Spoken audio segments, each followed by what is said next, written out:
And this is Hindola Mahal in Mandu. As you can see, these are all Catholic architecture, like a church. And basically, this was inspired from Egyptian architects, and the design came from there.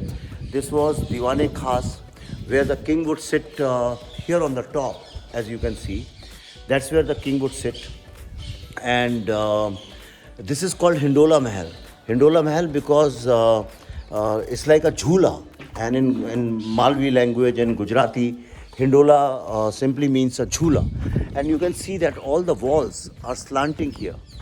I don't know, I may have to go at a distance. And the beauty of this place, this in Mandu, the beauty is that it's a combination of so many influences of architecture. You have pure Indian, you can say Vedic influence. Then you have a lot of Mughal influence. You have Catholic influence. You have Gothic and Greek, and then Egyptian influence.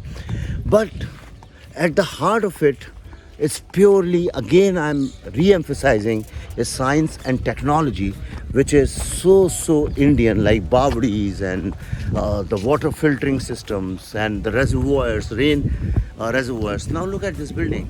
It's got all slanting walls, and it feels like it's a jhula. Now this whole concept, imagine in the 5th, 6th, 7th, 8th century, they thought about all these concepts, and they focused so much on aesthetics and the beauty and the coolness, the airiness. What has happened to us? Why have we forgotten all these things? The aesthetics. Have you seen in last 50 years we have constructed anything which is like great work of art and beautiful? No. We just build things which are bigger, but we do not focus on aesthetics and something like Hindola Mahal of Mandu.